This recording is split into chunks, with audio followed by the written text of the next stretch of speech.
y Yale fueron fundadas por pastores para entrenar a pastores y misioneros. Y ahora son los estandartes y los iconos más grandes del ateísmo, de la pornografía, de todo aquello que es anticristiano y antisemitismo. Es interesante que hace algunas semanas se juntaron la mayor parte de todos los presidentes del mundo para poder celebrar y enterrar a un hombre en Sudáfrica llamado Nelson Mandela. ¿Qué fue lo que caracterizó a este hombre, que es el único del siglo XX que ha destacado? Desde tiempos de Abraham Lincoln, de Winston Churchill y de los grandes políticos y estadistas, nunca había habido un hombre que hubiera impactado tanto al mundo, porque este hombre aprendió la virtud que Jesucristo nos vino a enseñar, que fue perdonar, que es el testimonio que ustedes acaban de escuchar. Lo contrario, la antítesis de las tesis de Nietzsche son las que encontramos en la Biblia. Y todos nosotros tenemos como seres humanos la oportunidad de poder escoger en la vida amargarnos, guardar el resentimiento, odiar o simplemente perdonar y dejar libres a las personas que nos han lastimado y que nos han hecho daño. Y esto es lo que Jesucristo nos vino a enseñar cuando en una cruz, antes de morir, después de haber sanado, echado demonios, habiendo hecho tantos bienes a la humanidad, moría solo, abandonado en la cruz, con su madre, 2 mujeres y un solo apóstol, Juan, diciendo antes de morir: Padre, perdónalos, porque no saben lo que están haciendo. Este es el testimonio del hombre más grande de toda la historia. Es tan grande el impacto de Cristo que dividió la historia. Hace algunos meses tuve un debate en una radiofusora con un ateo, y este hombre se atrevió inclusive a decir y afirmar: es que ni siquiera Cristo apareció en la historia, es algo que inventaron los cristianos. Yo le pregunté a este ateo: perdón, ¿qué día es hoy? Y me contestó: estamos a 2 de mayo de 1999. Y le contesté: ¿desde cuándo estamos contando 1999? Y comenzó a dar de vueltas con su cabeza y dijo, casi tosiendo y de una forma avergonzada, casi rojo: desde que Cristo nació. Entonces le dije: ¿cómo es posible que usted, sabiendo que la misma historia se cuenta antes y después de Cristo, pueda usted atreverse a negar la existencia de este hombre que dividió la historia? Ni Buda, ni Mahoma, ni Hare Krishna, ni Zoroastro, ni ningún líder que usted me pueda mencionar ha impactado a la humanidad como el Hijo de Dios. Además, es tan grande la vida de Cristo que no solamente dividió la historia, damas y caballeros, sino que ahorita, en esta época que estamos viviendo, que se llama la natividad porque viene del latín de nacer, estamos celebrando el nacimiento del Hijo de Dios. Y aunque sabemos los cristianos que Cristo no nació el 24 de diciembre, Cristo nació en el mes de Tishri, que corresponde al mes de septiembre de nuestro calendario solar. Pero aun cuando no haya nacido el 24, se aprovecha para poder dar testimonio, donde comienza un espíritu de melancolía entre todos los seres del mundo, de este planeta, y comenzamos a ofrecernos regalos. ¿De dónde viene esta inspiración? De comenzar ahora a sentir regalarnos algo. De tal manera amó Dios al mundo que dio a su Hijo unigénito. El regalo más grande que Dios nos ha dado fue Jesucristo. Y desde hace 2000 años a nuestros días, nosotros celebramos la Navidad regalándonos algo, porque viene del regalo que Dios nos dio en la persona de su Hijo Jesucristo. Hasta los ateos tienen la cena de Navidad en esta época. Y nos damos cuenta que no solamente Cristo es el divisor de la historia, y también se celebra su nacimiento, porque si yo te pregunto, ¿tú sabes cuándo nació Buda? ¿Cuándo nació Mahoma? ¿Cuándo se celebra el cumpleaños de Mahatma Gandhi? ¿O cuándo se celebra el cumpleaños del Maharaji Hashi Makakachi? ¿O cuándo se celebran los cumpleaños de todos estos supuestos, o del Dalai Lama, líderes religiosos? Nadie sabe. Pero es precisamente el cumpleaños del Hijo de Dios, el cual reúne a más de las casi 199 naciones que forman el planeta Tierra actualmente. Comenzamos nosotros a celebrar, a dejar de trabajar, y se da vacaciones a todo el mundo. Pero también celebramos su muerte y resurrección en la famosa Semana Santa. Todo el mundo deja de trabajar, los ateos también dejan de trabajar, los ateos empresarios les dan a sus trabajadores vacaciones, porque en Semana Santa celebramos la muerte del Hijo de Dios. Qué impactante es poder descubrir la vida de Cristo, no en el Código Da Vinci, no en las películas, no en las historietas que llenan las bibliotecas en miles de volúmenes en el mundo, sino que hay un libro, y es el único libro en el cual podemos nosotros verdaderamente descubrir la vida de Jesucristo, porque fuera de la Biblia, cualquier información que tú tengas de la persona de Dios o de Jesucristo es una deformación de su carácter. Solo las Sagradas Escrituras nos revelan verdaderamente quién fue el Hijo de Dios. Y veamos en primer lugar que Cristo es la única persona en la historia, independientemente de lo que ya hemos mencionado, que antes de que Él naciera, siglos antes de que Él naciera, se profetizó no solamente el lugar donde iba a nacer, quién sería su madre, cómo sería su vida y su ministerio, su rechazo, su muerte y su resurrección. Hace algunos años murió también un gran ateo, astrónomo, astrofísico llamado Carlos Sagan. Carlos Sagan, antes de morir, dijo estas palabras: yo no creo en Dios porque no nos dejó evidencias de que Él existía.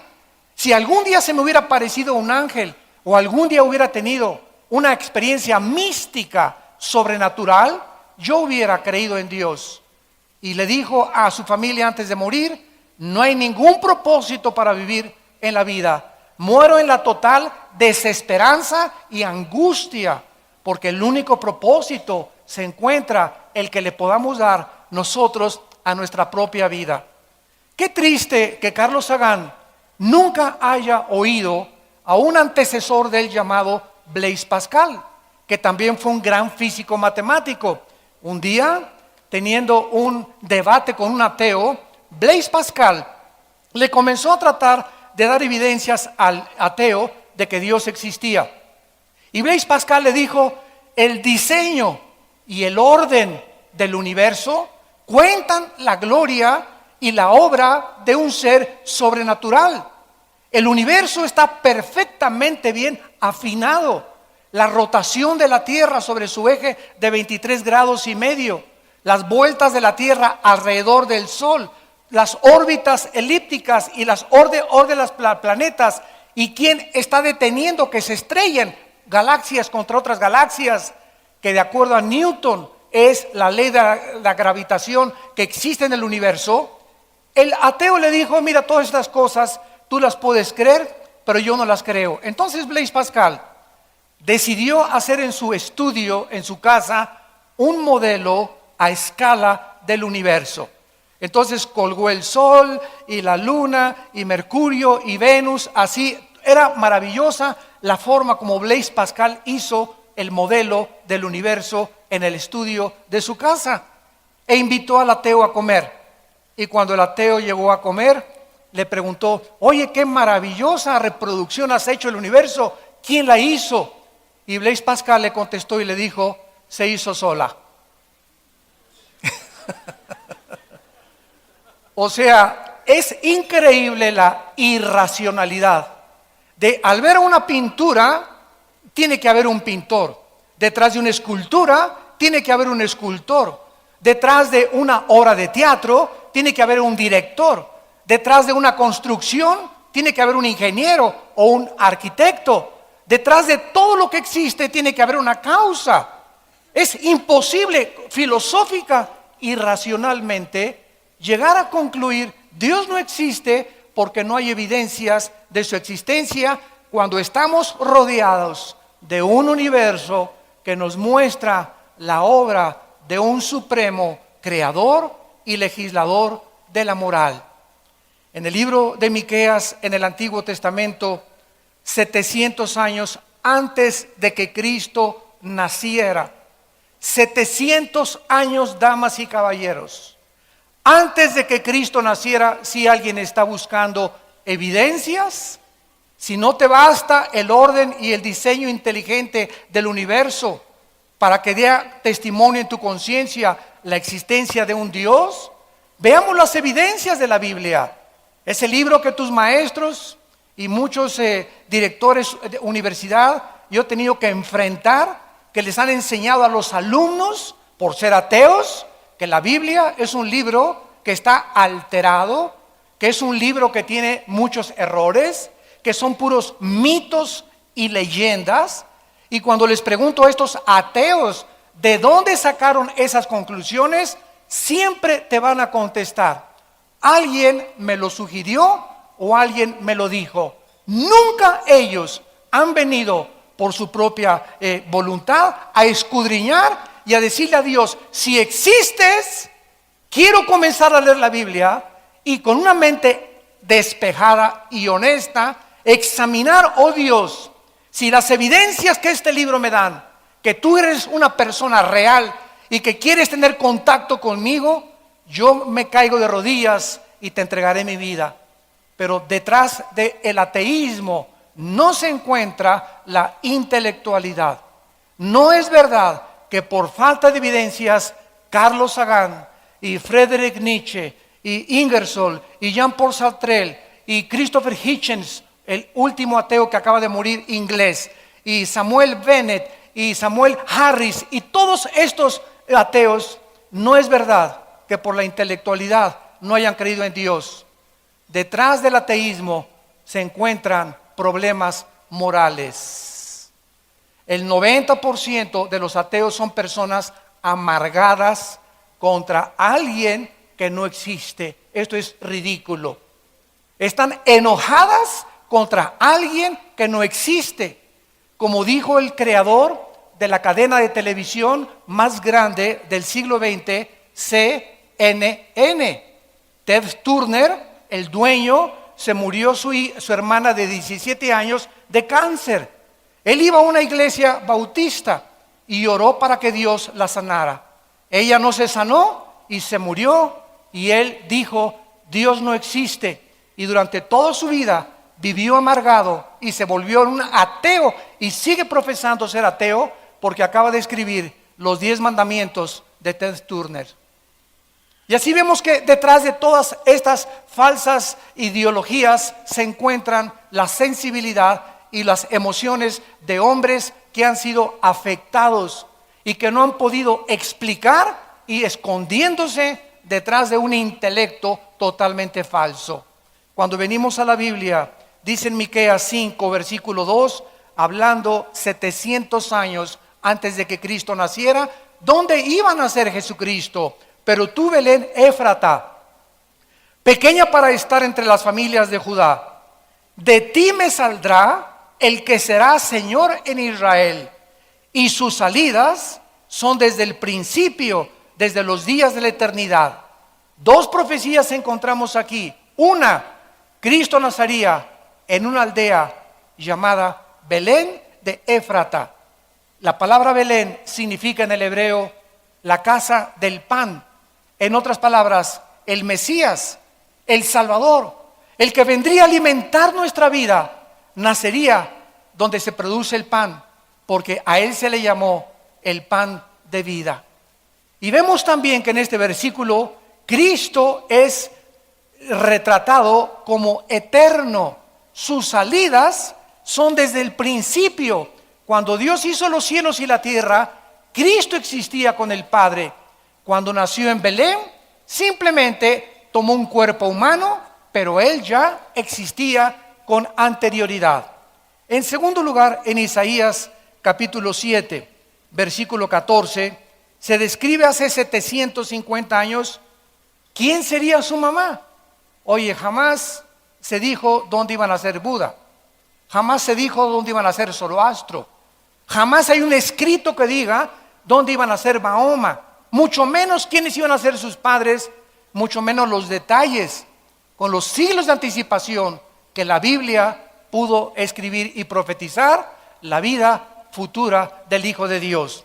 Dice Isaías 7:14, por tanto el Señor mismo les dará señal.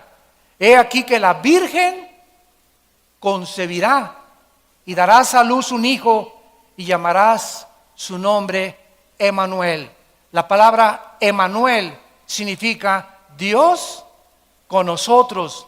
Damas y caballeros, ¿cómo es posible que una virgen pueda parir?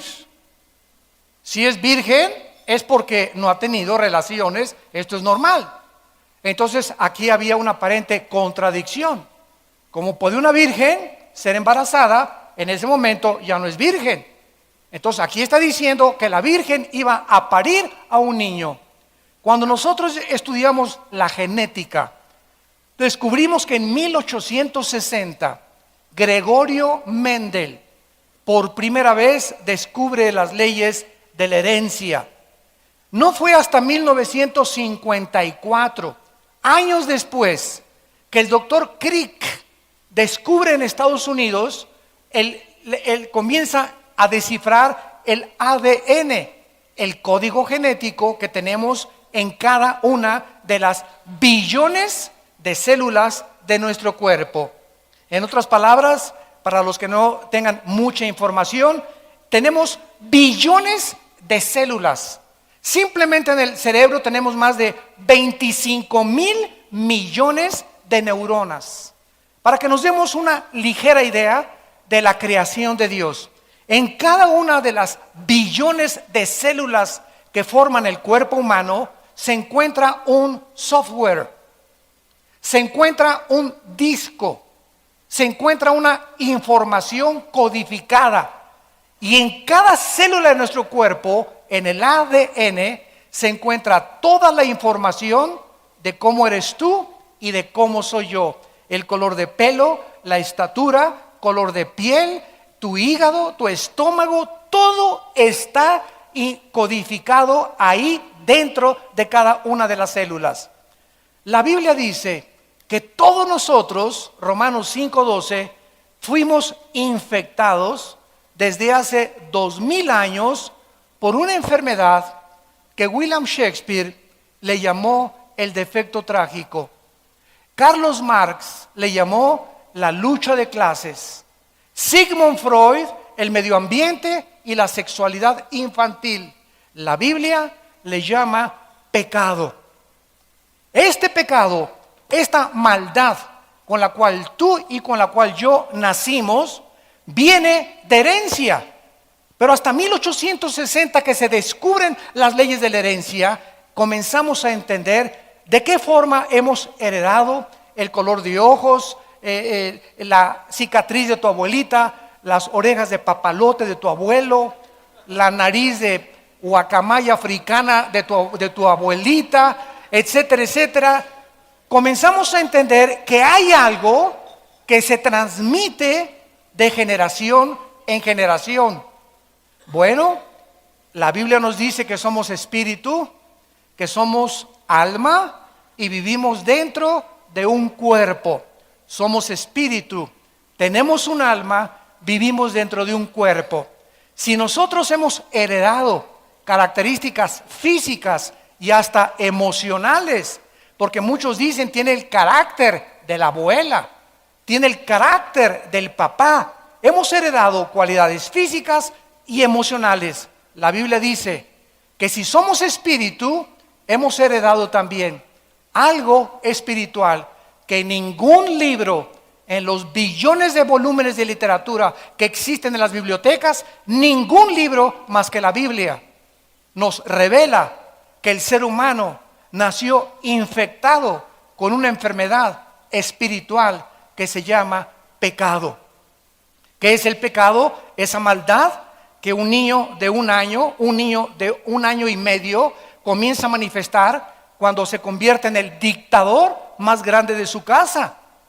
Cuando un niño de 2 años no lo enseñas a hacer berrinches, lo enseñamos a portarse bien, pero a nadie le enseña a nadie portarse mal, porque la maldad nació con nosotros en el corazón.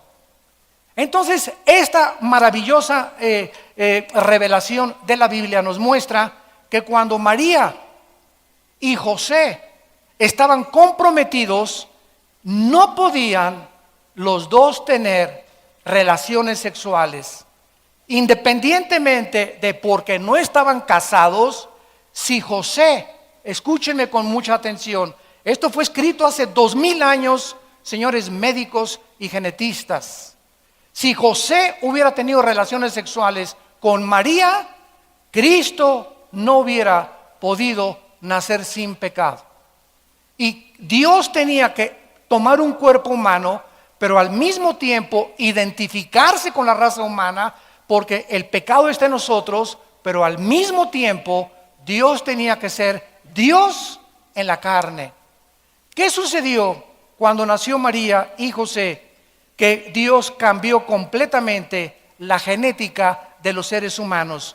Dice el Evangelio de Mateo, capítulo 1, versículo 18. El nacimiento de Jesucristo fue así. Estando desposada María, su madre, con José, desposados, o sea, estaban comprometidos, no se habían casado. Antes que se juntaran, se halló que había concebido del Espíritu Santo. En otras palabras, la genética nos enseña que el varón tiene 2 cromosomas, una Y, otra X. La mujer tiene 2 cromosomas XX. Cuando el óvulo de mi mamá fue penetrado por el esperma de mi padre, el esperma que penetró el óvulo de mi madre fue el Y, porque el cromosoma Y es el que determina el género masculino. Tú eres hombre porque el óvulo de tu madre fue ovulado por un esperma Y. Cuando entra un esperma X, nace mujer. Entonces, desde Adán a nuestros días, el cromosoma Y de los hombres lo traemos infectado con el pecado. Entonces, si José hubiera tenido relaciones con María, la hubiera infectado a través del cromosoma Y. ¿Qué hizo Dios? José, hazte a un lado. Un ángel se le revela a María. María se asusta. ¿Cómo es posible que yo pueda embarazarme si no conozco varón? Y además, en toda la colonia de Tlalnepantla me van a comenzar a corretear y a decirme: adúltera, ¿verdad? Tuviste relaciones antes de casarte. Y el ángel le comunica a María y le dice: María, no tengas miedo, porque el santo ser que va a nacer dentro de tu matriz será llamado Hijo de Dios, Hijo del Altísimo. José no va a tener nada que ver en este nacimiento para que él pueda nacer sin pecado, porque se necesita alguien sin pecado que pague por los pecados de los seres humanos en una cruz. José también se espantó, y entonces cuando él comienza a darse cuenta que le comienza a crecer la pancita a María, imagínense nada más qué decepción de un hombre, ¿verdad? Oye, tú y yo no tenemos nada que ver, ni siquiera te he dado besos, y de repente ya estás embarazada. Un ángel se le aparece a José también y le dice a José: no tengas miedo de recibir a tu mujer, porque nadie la ha embarazado, la embarazó el Espíritu de Dios. Esto es maravilloso. Cuando la genética hace algunos siglos comenzó a ser descubierta, y nos comenzamos a maravillar y a decir: la Biblia tenía razón. Hechos científicos, químicos, arqueológicos, antropológicos, psicológicos, físicos, matemáticos, biológicos, que apenas han comenzado a descubrirse. La Biblia es más antigua y más moderna que el periódico de mañana en la mañana. Esta inspiración de la Biblia, estas profecías nos hablan que el autor no pudo ser el ser humano. Y como es el único libro que nos revela verdades absolutas, es el libro más controvertido, más atacado, más desechado y más calumniado de todos los libros que existen religiosos. Nunca se han preguntado por qué los grupos de rock satánicos, como Judas Priest, como los Rolling Stones, siempre se pintan el 666. ¿Por qué no el 555 o el 333? ¿Por qué los pentagramas de los ritos satánicos usan el 666? ¿De dónde salió este número? De Apocalipsis capítulo 13. Va a ser el número con que el anticristo va a gobernar a las personas cuando él haga su aparición en Europa y el Medio Oriente. Oye, ¿y por qué este hombre Marilyn Manson, verdad, que dijo que él era hijo de Satanás, cuando predica, la Biblia la agarra en sus presentaciones, la muerde, agarra un pollo, le arranca las plumas al pollo, agarra la sangre del pollo y escupe en la Biblia? ¿Por qué tiene que ser la Biblia? ¿Por qué no el Corán? ¿Por qué no el Mahanivana Sutta? ¿Por qué no el Tripitaka de Buda? ¿Por qué no otros libros? ¿Por qué tiene que ser la Biblia el objeto del odio en las películas? ¿Por qué los cristianos? ¿Por qué Cristo es a cada momento Jesus Christ? ¿No se han fijado? Todo mundo, hasta los ateos en Estados Unidos y en Europa, cuando algo pasa, Jesus, o oh my God, oh mi Dios. Oye, pero si tú eres ateo. Expresiones que no nos preguntamos, está arraigado en la conciencia del ser humano. Entonces, ¿por qué este ataque contra la Biblia? ¿Por qué a Madonna? Cuando le preguntaron que por qué traía tantos crucifijos colgando en sus blusas, si era religiosa, y Madonna contestó: no soy religiosa, simplemente me gusta traer hombres desnudos junto conmigo. ¿Por qué tiene que ser Cristo y por qué tiene que ser el objeto de Lady Gaga, Cristo el ataque de sus canciones? ¿Por qué ningún otro religioso, ningún otro líder? ¿Por qué Él es? Porque la Biblia nos muestra que Él es el camino, la verdad y la vida. Por eso nada más.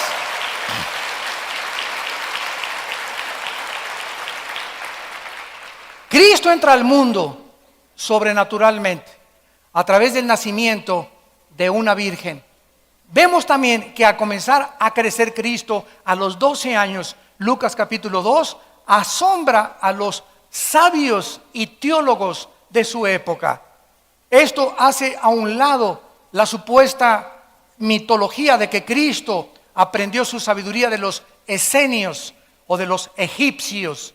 Él a los 12 años ya comienza a confundir la sabiduría de los seres humanos.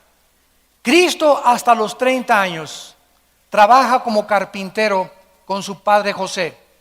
Y exactamente a los 30 años de edad, esto es maravilloso también, vamos a ver por qué a los 30. A los 30 años de edad, Cristo llega al río Jordán. Y su primo hermano, hijo de Elizabeth, la media hermana de la Virgen María, estaba bautizando, porque 6 meses antes de que Cristo hiciera su aparición al mundo, Juan el Bautista fue enviado para preparar el camino de su primo hermano Jesucristo. Entonces, al estar bautizando Juan el Bautista en el río Jordán, Cristo se acerca y le dice a Juan: bautízame. Juan le dice: ¿cómo es posible? Pero si lo reconoce inmediatamente, tú eres el Mesías. ¿Cómo te voy a bautizar si no hay pecado en ti? Cristo le contesta: hazlo para que toda justicia se pueda cumplir. En otras palabras, la muerte de Cristo no solamente era para pagar nuestros pecados, sino que la vida de Cristo tenía que ser una vida justa también. Fue su justicia y su muerte en la cruz las dos cosas necesarias para que tú y yo fuéramos perdonados de nuestros pecados. En el Antiguo Testamento, cuando los familiares de alguna persona que pecaba traían un cordero al sacerdote, el sacerdote examinaba el cordero, examinaba el chivo, examinaba el becerro, y no tenía que tener defecto. El sacrificio no podía tener la pata quebrada, ni manco, ni tuerto, ni con lepra, ni con sarna. Tenía que ser limpio. Y cuando el sacerdote lo examinaba, lo ponían en el altar y lo sacrificaban para cubrir los pecados, no para perdonar los pecados. Cuando Cristo llega a la cruz, tenía que ser examinado por su Padre. Y al llegar a la cruz, Él tenía que ser el sacrificio limpio, sin defecto, sin pecado, porque Dios es un Dios santo y justo, y Él odia y abomina el pecado en nuestras vidas. Entonces Cristo tenía que llegar a la cruz con una justicia absolutamente impecable. Juan el Bautista, al bautizar a Cristo, levanta el dedo y enfrente de toda la gente dice estas palabras: he aquí el Cordero de Dios que quita el pecado del mundo.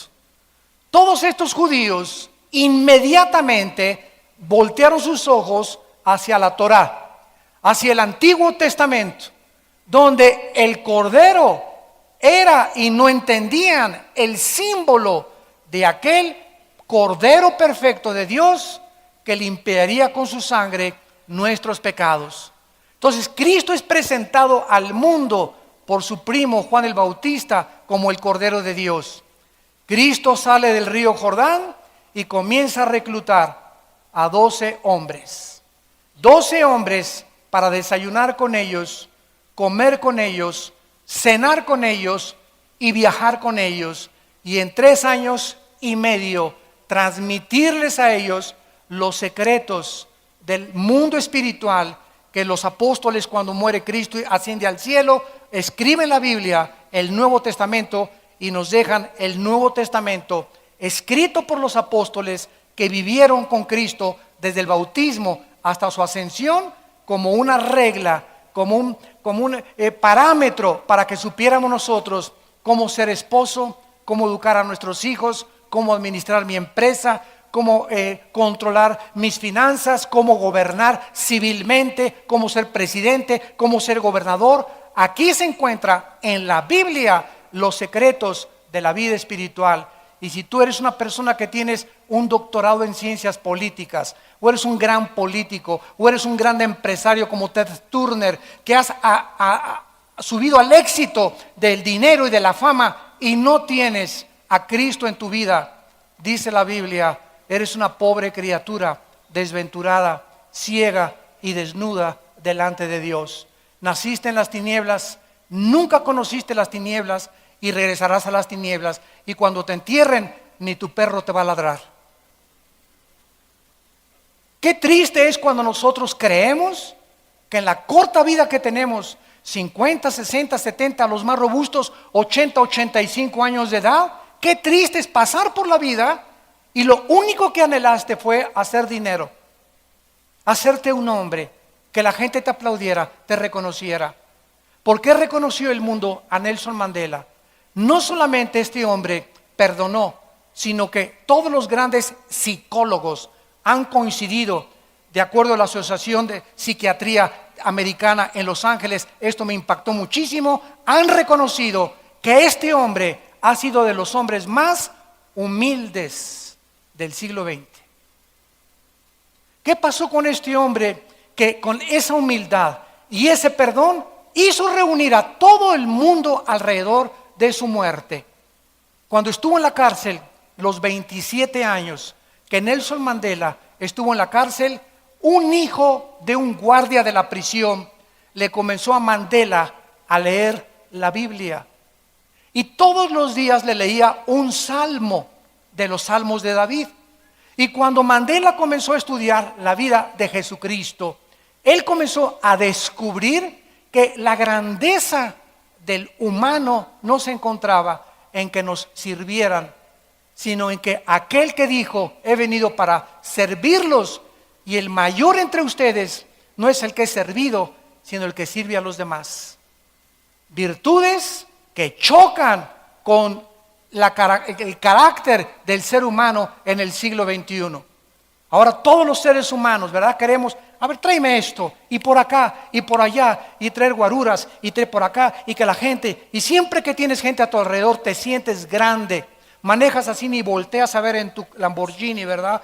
Y tenemos unas ínfulas que son ridículas de soberbia, que no pueden caber en la grandeza de un hombre verdadero delante de Dios. Y gracias a Dios tal vez ha sido uno de los últimos hombres que han personificado la humildad y el perdón, para que aprendamos cómo el mismo mundo que se levantó en el ateísmo en el siglo XX se inclina y reconoce y honra a los que perdonan y a los que son humildes de corazón, porque esa honra viene del cielo y no de los hombres.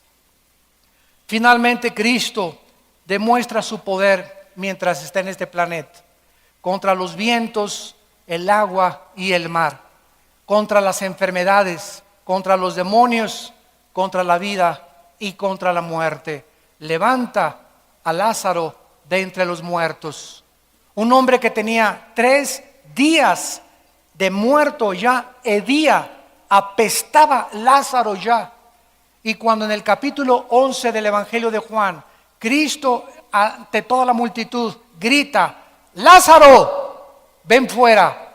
Lázaro, todo vendado, sale de la tumba y comienza a decirles a los discípulos, quítenles las vendas. Ese día que los fariseos vieron el milagro, en el capítulo 11 del Evangelio de Juan, el mismo día que él resucita a Lázaro, planean asesinarlo. Demostrándonos la Biblia que los milagros, escúcheme con mucha atención, los milagros a nadie van a convertir. Porque la fe no es por el ver, la fe es por el oír la palabra de Dios. Yo he visto personas que me dicen, si veo ahorita un paralítico levantarse la silla de ruedas, me voy a convertir. No es cierto. Tus emociones van a ser alteradas, le contesto. Te vas a sorprender, vas a decir esto, realmente si esto es sobrenatural, Dios existe. ¿Y cuánto tiempo te va a durar esas emociones? ¿Cuánto tiempo te vas a maravillar? A los 3-4 días vas a seguir en tu misma vida. Pero la palabra de Dios, la Biblia, que fue escogida por el Espíritu Santo para transformar nuestra vida interior, al entrar a tu espíritu, ella es la que te hace nacer de nuevo, no los milagros. Y Dios sigue haciendo milagros y gracias a Dios por los milagros. Pero cuídense cuando ustedes siguen a los milagreros o a los supuestos sanadores para creer y confirmar que su fe va a ser fortalecida, porque la fe es fortalecida por la palabra de Dios.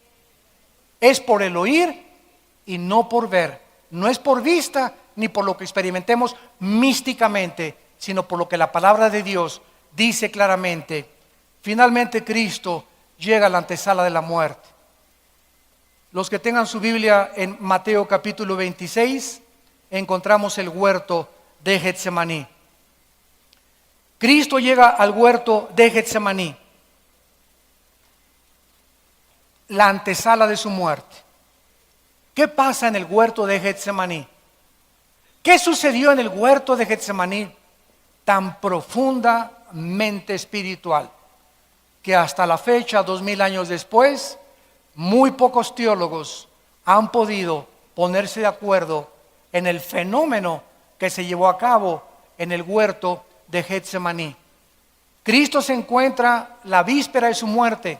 Escuchen, Él sabía la hora, el día, los minutos y los segundos y el año en que lo iban a capturar y en que iba a morir.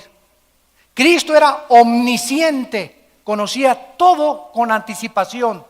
Si no hubiera así, no hubiera celebrado la última cena. ¿Quién le dijo que era la última cena? Y que al otro día ya no iba a ver a sus discípulos más que cuando Él resucitara. Y en la última cena les dijo a los discípulos, este pan y este vino que estamos participando y comiendo ahorita, no lo volveremos a comer juntos hasta cuando venga mi reino. Prometiéndoles a los discípulos que esta vida iba a pasar y que nos vamos a juntar con Él, todos aquellos que hemos puesto nuestra fe en el Hijo de Dios, cuando resucitemos de entre los muertos. Entonces Cristo celebra la última cena sabiendo que en los pocos minutos, al salir de la cena, Judas Iscariote saldría con los fariseos y lo venderían por 30 miserables monedas de plata.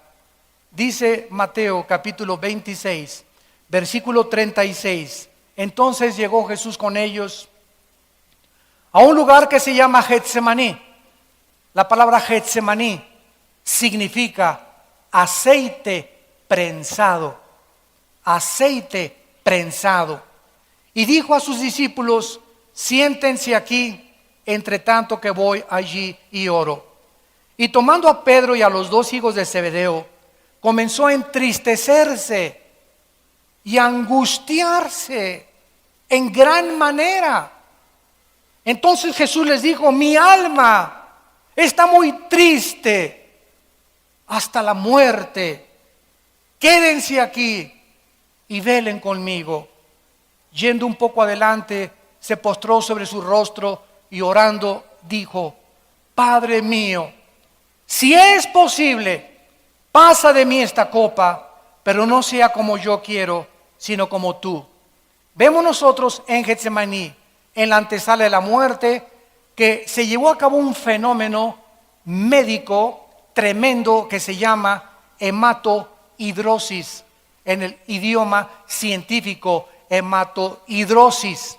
La sangre comienza a salir de los poros del Hijo de Dios. Qué presión tan profunda Él experimentó en esos momentos, espiritualmente hablando, desde luego, que hizo que la sangre, el corazón, bombeara con tal fuerza su sangre que se saliera a través de sus glándulas sudoríparas. El páncreas, de acuerdo a los médicos, promueve el aumento de las lisoginasas que se derraman en el torrente sanguíneo, diluyendo el cemento endotelial que produce el paso de la sangre a través de los capilares cuando se mezcla con el sudor. Es el sangrado hacia las glándulas sudoríparas. Aquí se establece, damas y caballeros, el principio más grande del Evangelio de Jesucristo. Padre, le dice Jesús a su Padre celestial, ¿no hay una manera diferente en la que los hombres sean salvados? ¿No les podrías decir cada quien siga su propia religión, porque todas las religiones conducen a Dios, como dijo el gurú? ¿No es posible que cada quien se porte bien y al final todos nos vemos contigo, Padre Santo, al cambio que tú eres bueno y misericordioso? ¿No hay manera que mejor mandes a un arcángel o que te les aparezcas y les digas ¡bu! En la noche? Se van a condenar, hay un infierno, arrepiéntanse. ¿No hay otra manera? Y la respuesta en el cielo fue no. Sin derramamiento de sangre, Hebreos 9:22, no hay remisión de pecados. ¿Por qué?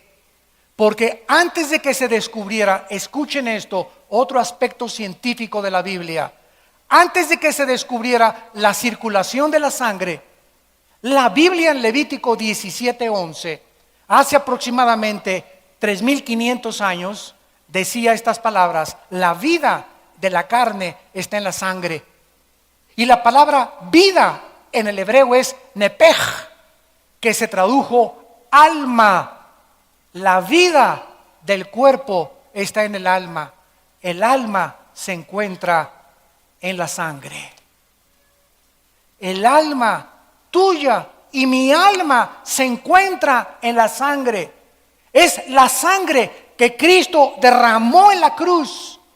¿Qué fue lo que Cristo derramó en la cruz? Su sangre. ¿Qué Cristo derramó en la cruz? Su vida, porque su vida estaba en la sangre. No podía haber una gota de sangre en el cuerpo de Cristo en la cruz. Tenía su vida que ser completamente vacía